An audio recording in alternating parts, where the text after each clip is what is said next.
Isang pinagpalang umaga po sa ating lahat. Pakibati po ang inyong katabi ng Happy Lord's Day. Yan po, ngitian niyo po. Ako po ay nagagalak na makasama po ang bawat isa at sa mga bago po nating bisita ngayon, nawa po ay mabuti po ang inyong kalagayan sa mga sandaling ito at tayo po ay pagpalain ng Panginoon sa pakikinig ng kanyang mayamang salita. Alam niyo po mga kapatid, masarap maging malaya. Tama? Amen? Siguro pagka sabi mo, malaya sa utang. Debt free. Natawa po yung ano. Di ba? O kaya, wag lang po malaya sa asawa. Di ba? Yung iba kasi pagka nawawala yung asawa, dun dun masaya eh. May mga tumatango po eh. Opo, pastor. Pero masarap pong maging malaya. Tayo po sa ating bansa, we are experiencing freedom. Amen. Sa ibang mga bansa ay merong tyranny, merong kaguluhan, merong crisis, merong war. Sa atin po may crisis pa rin, pero meron pa rin po tayong sariling pagpapasya. Tama po? Nakapag-decide ka pa rin sa sarili mo. And our topic for this morning ay set free to speak, not to settle. At yun po yung binasa ni Brother Josh kanina, Acts 5:17 to 25. Tayo po ngayon, madaling sabihin na kilala natin si Jesus. Siguro po lahat tayo dito ay magtataas ng kamay pag tinanong ko kayo ng kilala po ba natin si Jesus? Amen po? Amen. Kasi kung hindi naman po, wala po tayo dito sa lugar po na ito. Tama? Pero ibang bagay po o ibang bagay kapag sinabi natin na anong klaseng Kristyanismo, anong klase o sinong Jesus ang sinusunod mo ngayon? Marami po kasing naglipanan sa ating paligid na iba't ibang brand, iba't ibang identity, pero ang nakalagay, Jesus. At sinasabi po natin na hindi porket nakita po natin na may nakalagay Christian Church, talagang si Jesus na yung sinusunod po nila sa lugar po na iyon.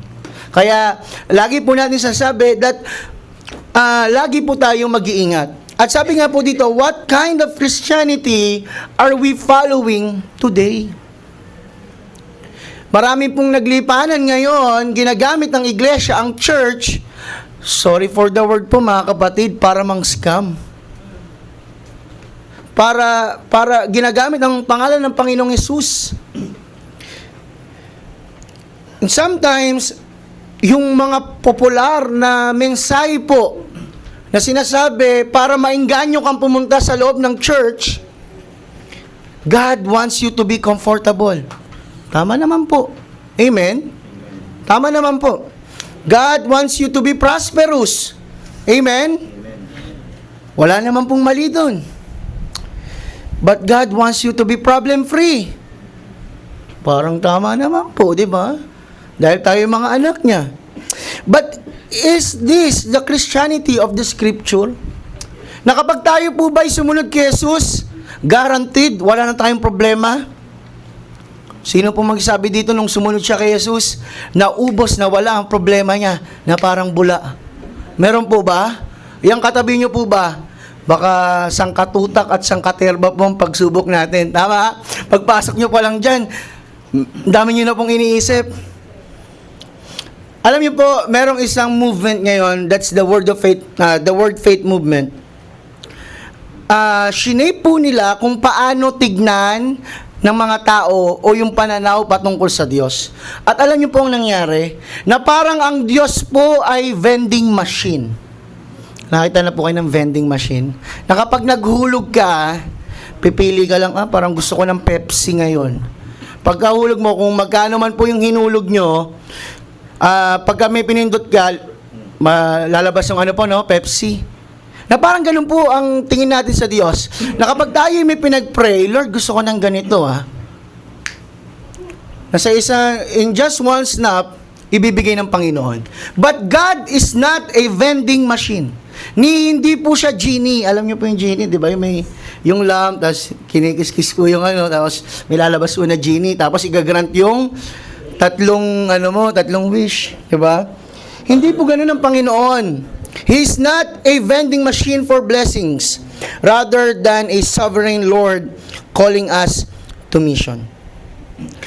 At mga kapatid, tayo po ay tinawag ng ating Panginoon. Sabihin nyo nga po sa katabi nyo, tinawag ka. Sige.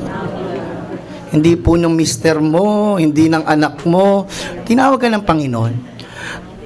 At kapatid, kaya ka narito sa lugar na ito dahil may purpose sa iyo ang Panginoon. Amen? God is sovereign.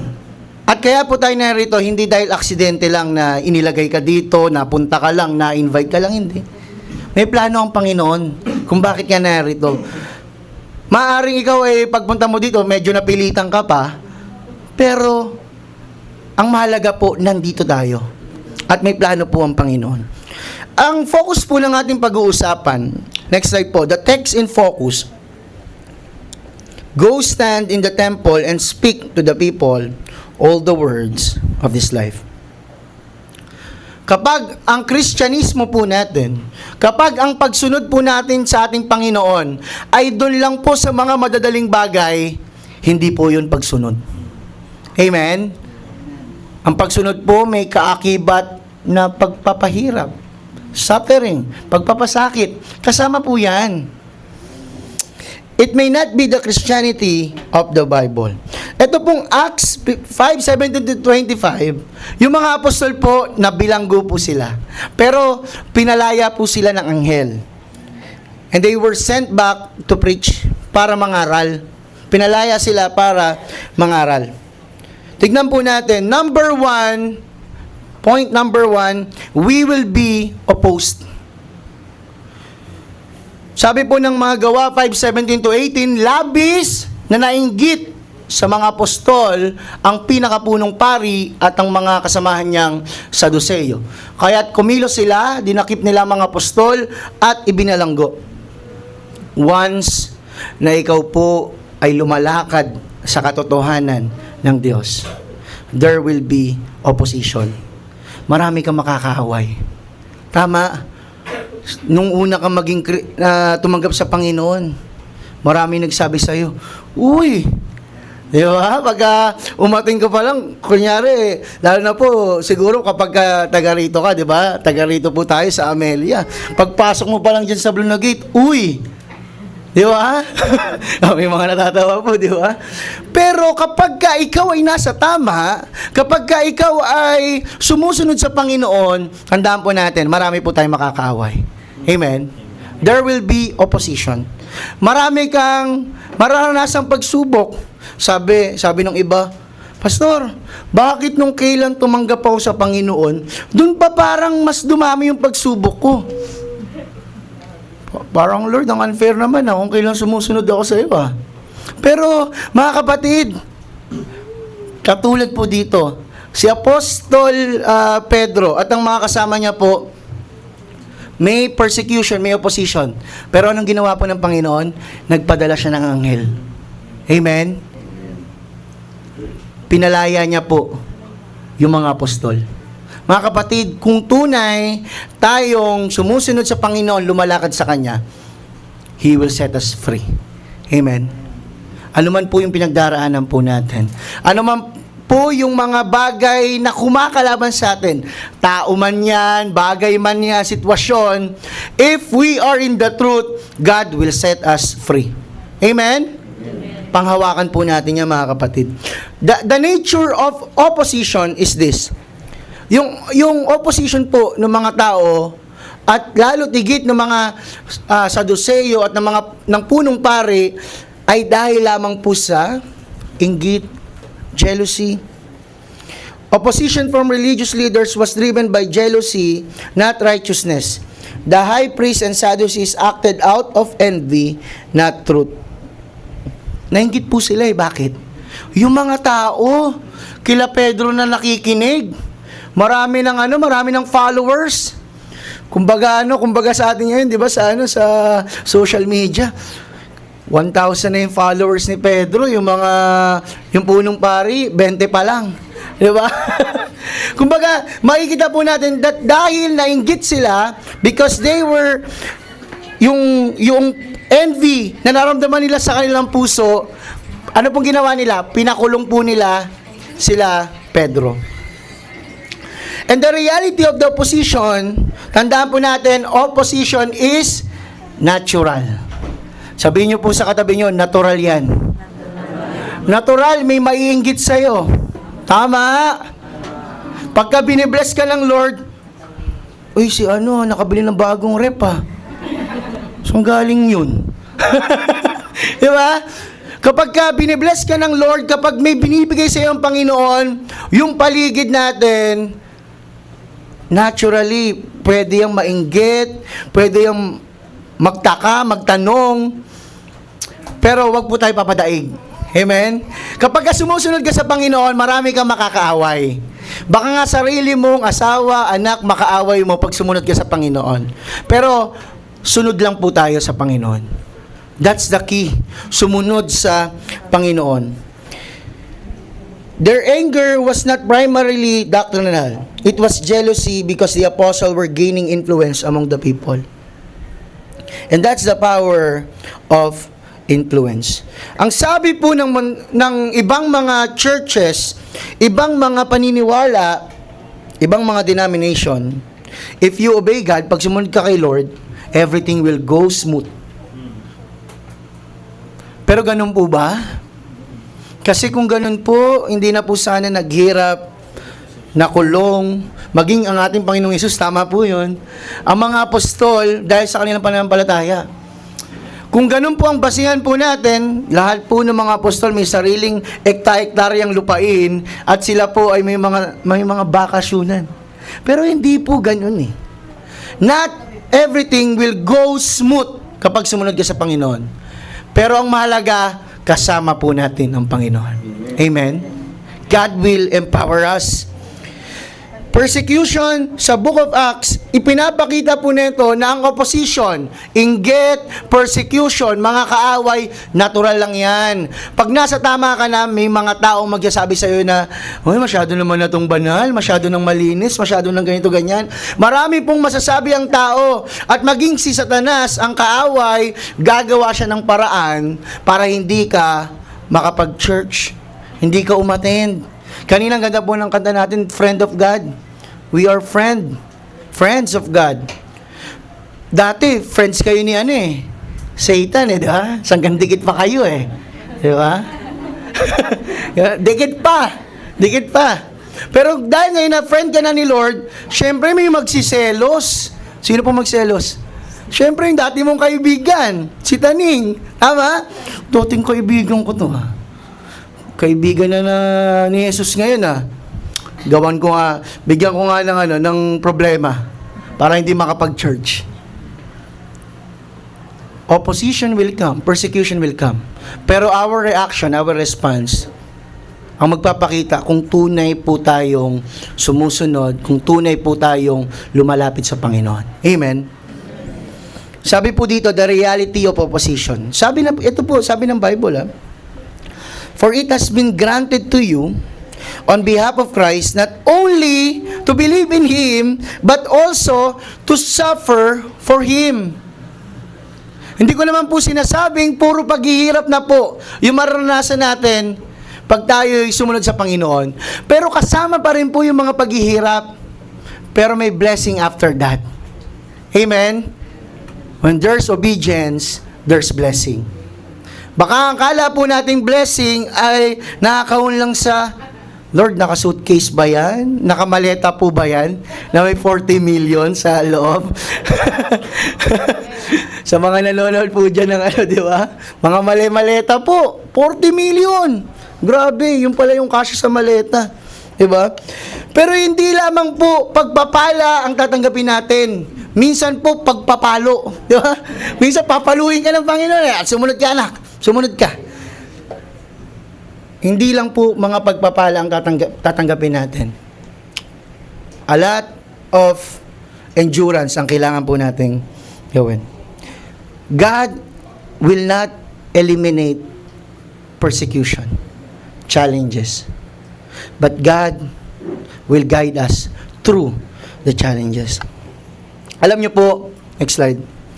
May isa pong umakyat po siya ng ng mga bundok. At kung alam niyo po yung pinakamataas na bundok sa buong mundo, sino po nakakaalam? Mount Mayon po. Mount Everest, tama po? In 2001, may isa pong lalaki na nagngangalang Eric, sana po tama yung bigkas ko, Weihenmayer. Ayan. Siya po ay na-accomplish niya po ang something parang impossible in a sense. Na 150 people lamang po during that time, in 2001, ang nakaakyat sa tuktok ng Mount Everest. At isa po siya sa 150 na yon. Pero siya po yung kauna-unahang umakyat sa Mount Everest na bulag. Siya po ay bulag. It is an unusual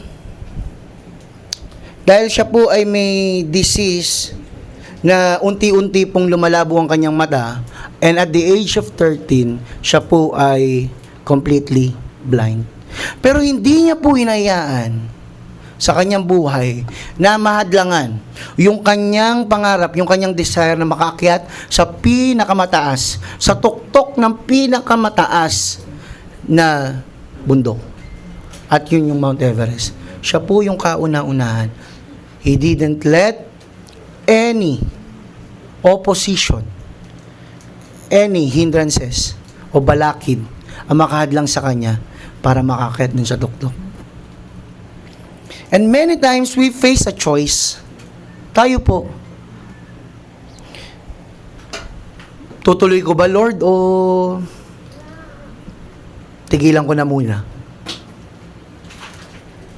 Will we allow obstacles to stop us, or will we keep pressing on regardless of opposition and trouble? Mga kapatid, the more na may persecution, the more na may challenges, ibig sabihin may ginagawa ang Lord. Amen?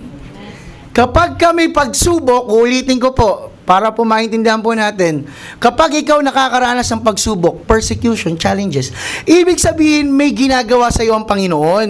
Amen? Sabihin niyo po sa katabi niyo, may ginagawa sa iyo ang Panginoon. At kung may ginagawa ang Panginoon, that is, hindi lamang po puro pagsubok ang bibigay niya. There's blessing after that persecution, after the challenge. Amen? Amen. The Christian life is active duty, not retirement. Huwag po tayong susuko, mga kapatid. Sabihin niyo po sa katabi niyo, huwag kang susuko. Hindi po natin alam kung anong nararamdaman yan. Baka pasuko na di ba? Pero narinig na, huwag kang susuko, kapatid. Nabuhayan. Laban lang po ulit, tama? Bangon lang po ulit kapag tayo'y nagkakaroon na mahihirap na pagsubok. A soldier on active duty expects conflicts and dangers. No battle means no real engagement. Tayo po ay sundalo ng ating Panginoon. Ang sundalo po, nasa mindset niya na laging o yung possibility na magkaroon ng gera. At kapag may gera, i-deploy sila. We are in a spiritual warfare. Tayo po ay kawal ng Panginoon. At i-expect po natin, kapag sundalo, syempre, merong pakikipaglaban. Sabi ng Bible, we are soldiers. We are soldiers of our Lord. So, ibig sabihin, may laban. At anong kailangan po natin gawin? Be equipped. Be trained. At yun po yung kahalagahan ng body of Christ, ng church, para palakasin po ang bawat isa, para i-prepare po tayo, para maging malalim po tayo sa salita ng Panginoon. Are we truly engaged in God's mission? Or are we avoiding the conflict that comes with faithful service? Huwag po nating takasan ng pagsubok. Labanan po natin at sasamahan po tayo ng Panginoon. Ano pong nangyari nung hindi po sila nagpadaig sa persecution? They were delivered by an angel. Iniligtas po sila ng anghel. Kalagitnaan ng gabi, dumating po na anghel, binuksan yung kanilang kulungan at sila po'y nakalabas. Wala pong alam. Mga kawal na nagbabantay. Lagot talaga yung kawal na nagbabantay doon. Pagising niya, kinaumagahan, bakit wala ng tao dito? Yari po, di ba? Kung ikaw yung bantay, yari talaga. Alam ginawa po ng anghel, ngunit kinagabihay binuksan ng isang anghel ng Panginoon ang bilangguan at inilabas ang mga apostol. Nakita nyo po, hindi po natatapos sa persecution. Nakita nyo po yung deliverance ng Panginoon, may blessing. God will deliver if we are faithful. Tignan nyo po, God does not act randomly or reactively. Every deliverance, every timing, every circumstance is orchestrated with divine precision towards His ultimate purposes. Kapag tayo po'y sumusunod sa Panginoon, tayo po'y naglilingkod sa Kanya, lahat po ng ating ginagawa, the mere fact that we are here, divinely speaking, kumbaga, theologically speaking, God ordained it. Yung tayo po ay naririto, tayo po ay nakikinig ng Kanyang mayayamang salita.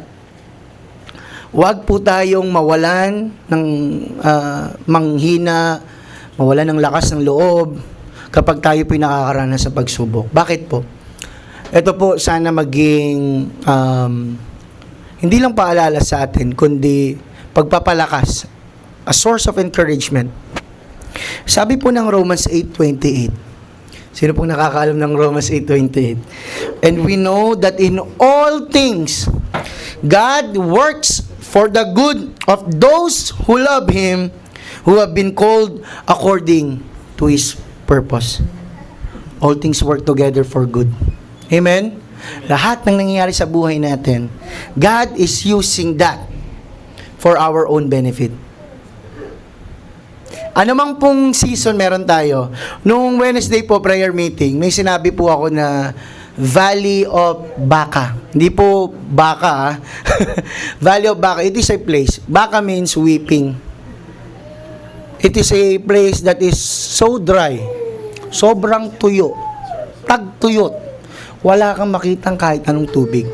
Pero yung mga pilgrims, yung mga manilalakbay, kailangan nilang dumaan doon papunta sa Jerusalem, sa Zion. They need to pass that valley. Wala po silang ibang pupuntahan. They need to pass that valley. At alam niyo po ginagawa nila? Nagukay po sila. Humahanap po silang tubig sa ilalim. At hindi po nila iniiwan lang yun ng sira-sira. Inaayos po nila yun para yung susunod na pupunta, makakainom din po dun sa balon na ginawa nila. Sa well na ginawa nila. Ano pong ginawa nila? The moment na naramdaman nila that there are season or there is dryness in their situation, in their environment, they dig deeper. Ano pong gusto kong pong sabihin? The moment na naramdaman mo na parang may problema, may pagsubok, parang tagtuyot, parang medyo mahirap, ito po, mga kapatid, dig deeper. Lumalim po tayo sa salita ng Panginoon. That's the only key. Kung gusto po nating uminom doon sa bukal ng tubig ng ating Panginoon, dig deeper. Because God will provide.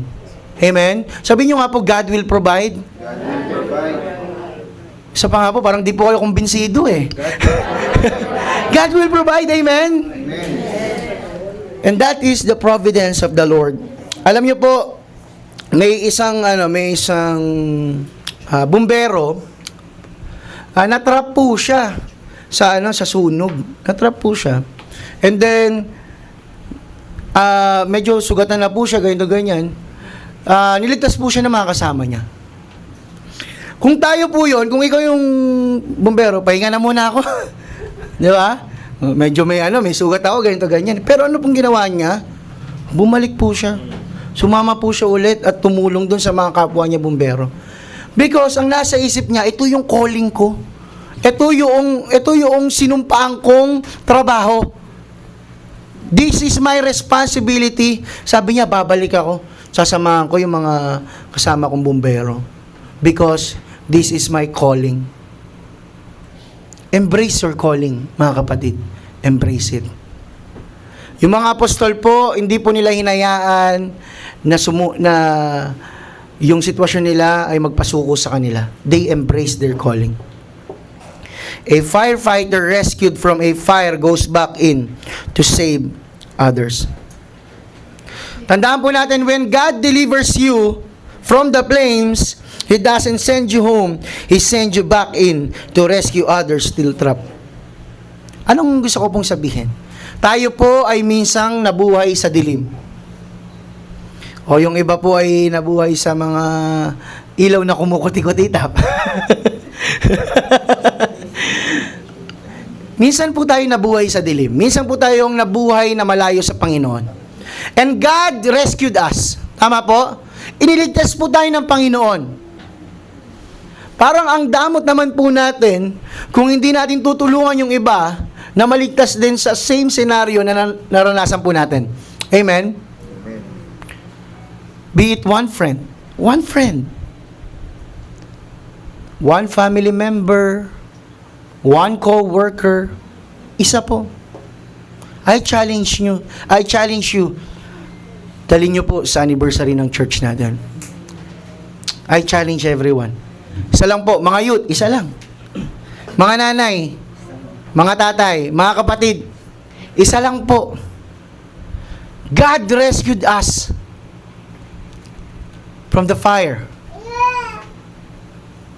Sabi, snatch them from the fire. And I challenge everyone, embrace your calling. Influence one, mga kapatid. Amen po ba? Amen. I challenge you po, punuin po natin yung labas sa ating pong anniversary. Amen? Umina po. Amen.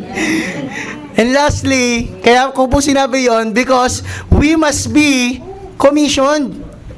And that's our goal. Hindi lang tayo yung makaranas ng pagpapala ng Panginoon. Amen? Ng spiritual blessing, ng eternal life, ng salvation, kundi yung ating mga kamag-anak, mga minamahal na kapatid, mga kaibigan, mga katrabaho, everyone na malalapit sa atin, connected sa atin, makaranas din ng nararanasan po natin. That's why we must be, hindi we should, we must be commissioned. Lahat po tayo. Ano pong sinabi sa kanya ng anghel?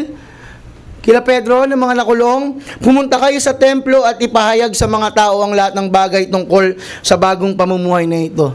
Mga kapatid, kung ikaw si Pedro, baka mag-isip ka, kaya nga po kami nakulong eh. Kasi sinishare namin sa kanila yung gospel. Tapos babalik po kami doon sa Solomon's porch, doon sa shed, sa corridor po na yun, babalik po kami. Kung tayo lang po mag-iisip, di ba, we will have so many excuses para sabihin na, Lord, wag muna, pahinga muna tayo. Pero ano pong ginawa? Kinaumagahan, nag-share po ulit. Because they know their calling. Kapag ang tingin po natin sa church, parang lugar na kung saan, parang responsibility mo lang pumunta. Mapapagod ka, kapatid. Magiging burden sa'yo yung pagpunta. Kahit na bago ang Kristiyano, pagka ang tingin mo lang ay kasi lagi akong sinasabihan pumunta. Mapapagod ka, magsasawa ka. Pero kung ang nasa isip mo, you are doing it for the Lord, kahit pagod ka, pupunta ka. Kahit puyat ka, gigising ka. Kahit masakit yung katawan mo. Alam niyo po si Rihanna po, masakit po yung tagiliran niya kanina. Sa totoo lang po. Pero kanina parang hindi po halata, di ba? Nag-worship lead. That's strength from the Lord. Iniisip niya pa nga po kanina kung kung upo na lang po ba ako habang nag-worship lead. Pero God sustain her. Amen? Kasi kung gusto po talaga natin, kagaya po lagi na sinasabi, pag gusto po natin, may paraan. Pag ayaw, maraming dahilan. We have so many excuses. Nung kinaumagahan, yung mga pari po kasi, magmi-meeting yan. Papatawag sila Pedro. So, inutusan po yung kawal, puntahan mo, dali mo dito. Ang nangyari po, parang ano yan, parang hearing po di ba? Pinatawag. Wala po. Siguro kabado po yung kawal no? Wala po yung ano. Paano nangyari yun? Nakakandado naman. Pero walang tao sa loob. Wow, magic! Di ba? In verse 23, nakita po namin nakasusing mabuti. Hindi lang po nakasusi, nakasusing mabuti. Ang pintuan ng bilangguan at nakatayo roon ng mga bantay. May susi, nakasusi po yung kulungan, may bantay pa po, may gwardya pa. Paano po nangyari yun? Sabi ko nga po sa inyo, kung ikaw yung kawal o kung ikaw yung gwardya, lagot talaga. Ano po siguro mangyari? Si Sante? Nang marinig ito, nabahala ang mga punong pari at ang kapitan ng mga bantay sa templo, takot po sila Hindi nila maubos maisip kung ano ang nangyari sa mga apostol. Pero may nagbalita po sa kanila at sinabi, yung mga lalaki pong nakakulong ay nasa templo nagtuturo. Yung part 2 po niyan, next week po nating sabay-sabay na babasahin. Huwag niyo po munang babasahin baka ma-curious kayo Dinakip po ba ulit? Pinakawalan? Ano pong nangyari? Kasi nalaman po ng mga pare nalaman nila na nandun sa templo, nagtuturo. Ang tanong nung sa ating part 2, may part 2 po tayo next week. Dinakip po bang ulit? Kinulong? Ano pong nangyari? Huwag nyo pong babasahin muna yung kasunod. Tito Marlon, parang, ano ba yan, Pastor? Cliffhanger parang palabas Pero pagka nabasa nyo na po, wala na po tayo magagawa doon. Sabi po dito, miracles and the word. Kaya meron pong mga himala, kaya often or rampant po yung himala during that time. Because God is establishing the foundation of the church. Yan yung isa sa mga bagay. And yung sinasabing miracles o mga himala, it is to authenticate the apostles as God's messenger. Para ipakita sa mga tao na tunay itong mga tagasunod at mensahero ng Panginoon. So, ito po ay foundational, yung himala. And now, Scripture is now complete. The Word of God is the ordinary means of grace through which God works in His people today. But it doesn't mean na wala na pong himala. Miracles can happen today. Amen? At may mga nakaranas po ng miracle sa buhay po natin. Pero wag po sana yung miracle, yung maging way po natin or maging identity po natin na kung sino ang Diyos. Nagets niyo po? Nawa po ang salita pa rin po ng Panginoon ng manaig. Our emotions, our experiences, pwedeng magkamali po yan Pero yung salita ng Diyos, it will never fail. God can still do miracles, but they are not the norm. Ang gusto po sa atin ng Panginoon, lumakad sa katotohanan. Pangalawa po, magpatawad. Okay po? Humingi ng tawad. Magpatawad, humingi ng tawad. At sundin ang ating Panginoong Yesus. That's the goal. Freedom has a purpose. Pinalaya ka ng Panginoon. Amen? Sabihin niyo po sa katabi niyo, pinalaya ka. Ang taong pinalaya, yung pinagaling pa nga lang po sa Acts chapter 3, nagtatatalon po, di ba? Naglululundag, nagsabi, magaling na ako. Lalo na po siguro yung pinalaya, pardon by God. Alam ko po na nawa po, nagagalak po tayo that we are free. The freed prisoners chose to speak, not hide. Released from chains, he didn't run to safety. He stood in the public square and proclaimed truth. Pwede namang sabihin ni Pedro, Lord, pwedeng next week na lang po muna. Pahinga po muna kami. Medyo na-trauma kami, Lord Kinulong kami. Nagsasalita lang naman po kami. Pero hindi po. Sinabi ng angel sa kanya, go and speak sa temple. And he speak. At yun po sana yung matutunan natin. When God says, move, we will move. Amen? When God says, move to the right, we will move to the right. Hindi po tayo makipag-discussion kay Lord na, Lord, pwedeng kaliwa po muna. Hindi po. Pag sinabi ni Lord na humakbang ka, pag sinabi ni Lord maglingkod ka, pag sinabi ni Lord na umattend ka, pag sinabi ng Panginoon, sumunod po tayo. Amen? Regardless kung ano yung nasa isip natin, anong excuse man yan, let us serve the Lord. Amen? Dahil ikaw ay pinalaya ng Panginoon. Ang tanong po sa atin, and this is second to the last po natin na slide. Next slide po. Why did God rescue you? Bakit ka iniligtas ng Panginoon?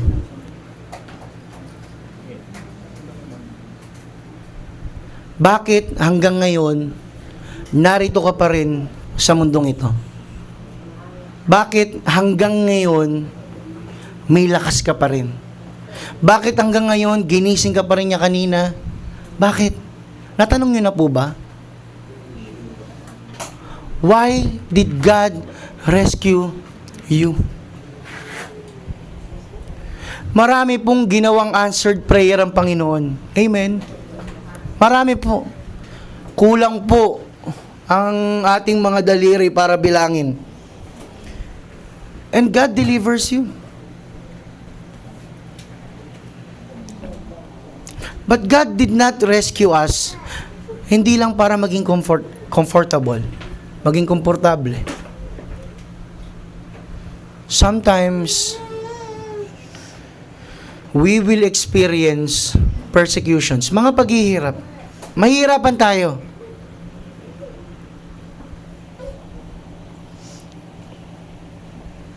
But God will use us in His kingdom. God will use you. Sabihin nyo nga po sa katabi nyo, God will use you. Ang tanong po sa atin, ready ka ba magpagamit sa Panginoon? Ready ka bang sumunod sa Panginoon? Alam nyo po, bawat open doors, ito po bawat blessing na ibinibigay sa atin ng Panginoon, open doors, every healing na ibinibigay niya sa atin, every provision, mga pagpapala, points to renewed mission. Kaya ibinibigay sa ng Panginoon dahil may purpose. Amen? Hindi lang para sa iyo. Testimony mo yan. Kwento mo yan. Pagpapasalamat mo yan sa Panginoon. At way mo yan para maglingkod sa Panginoon. Kaya kung ikaw ay pinagaling ng Panginoon, kung nag-provide ang Panginoon sa iyo, kung sinamahan ka niya sa pagsubok mo, may purpose yan. Hindi lang po dumaan yan. It's either you will be a testimony, you will serve the Lord, and you will be a blessing to other people also. Channel of blessing ka. Amen? Will you embrace the calling He has placed before you? May panawagan ka sa Panginoon. Sundin po natin ang panawagan. So, which Christ will we follow? The Christ that fixes our problems? Or the Christ that calls us to suffering and faithfulness? China-challenge mo tayo ng Acts chapter 5. Be faithful. Be obedient. Not comfortable settling. The apostles chose mission over safety. Pwede naman po yung mga apostol magpahinga muna. Pwede naman po na wag na po sila dun yung mangaral. Pero nangaral pa rin po sila, nilakaran pa rin po nila yung panawagan ng Panginoon sa kanila. At may panawagan po ang Panginoon sa atin, lakaran po natin iyon. Walk into your calling. Walk into your calling. Lakaran po natin yung panawagan ng Diyos sa atin. Iniligtas ka niya to be faithful, not to be comfortable.